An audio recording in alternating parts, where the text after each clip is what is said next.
Next on Airwolf. How were the scripts delivered, and what was your process for learning lines? I had been working on dramas in episodic television and also on the soap.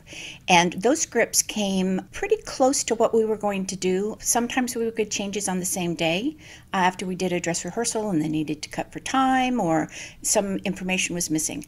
On Magnum and St. Elsewhere, the scripts pretty much came to us the way we were going to shoot them. And so I was in the habit of learning the script as soon as I got it. And you would get the script from a delivery fellow would come. I do have a funny story about the delivery of my scripts.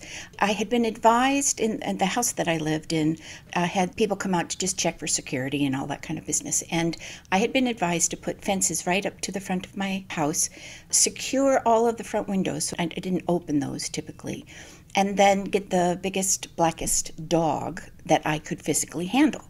I got a German Shepherd Doberman Rottweiler mix, and his name was Phil. And he was this huge, huge dog. If he put his paws on my shoulders, we looked eye to eye. That's how big he was. And he had this beautiful, beautiful kind of German Shepherd face, except for his eyebrows, which were very Doberman. And then he had that huge Rottweiler chest. So he was this very intimidating looking dog.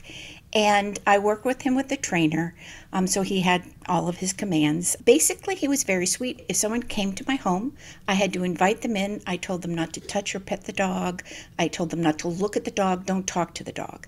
Please come into the kitchen, and I'm going to make you a cup of tea. So you're going to sit at my kitchen table, and we're going to have a conversation. We'll talk about whatever we like, and I'll make you a cup of tea. And by the time I deliver the tea to you, the dog will know that you belong.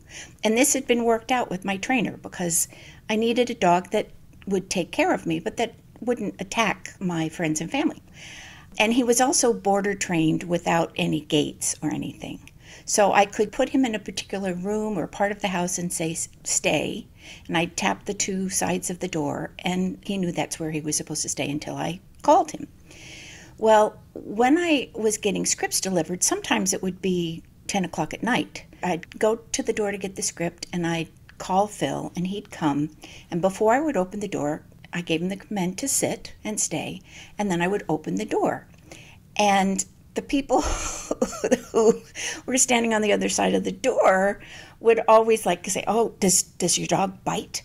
And almost always at that moment, he was the best actor I ever knew. He would curl his lip just a little bit and do it up and down. And I did not teach him that. Neither did my trainer. And I'd say, yes, he will bite. He protects the house. He protects me, but he'll sit. He'll stay on command. So let me sign for my package, my script.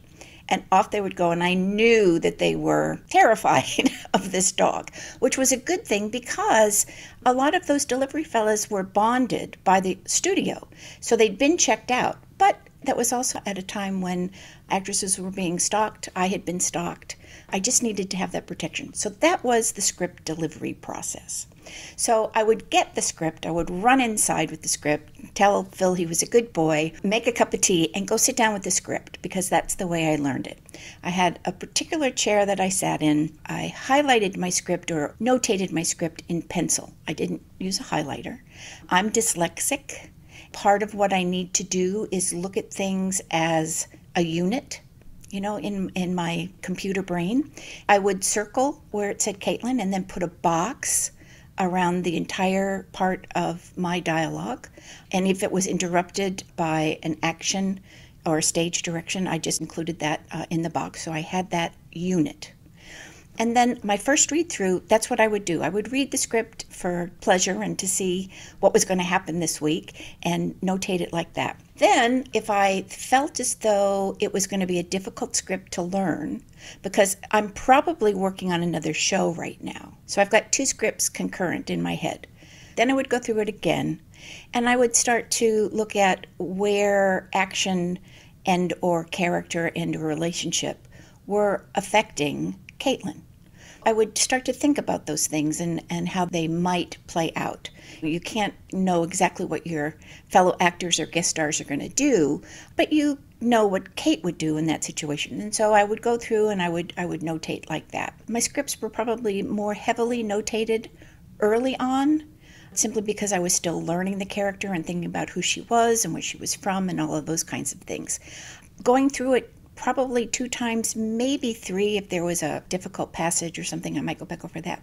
And then I literally took the script and went to bed and put the script under my pillow so that if I woke up in the night and I was nervous, I thought, oh, gosh, I can't remember this part of the script because I was running it in my head. I could turn on my light, pull out the script, look at it, reassure myself, this is what's happening here, put it back under the pillow and go back to bed. Airwolf will continue.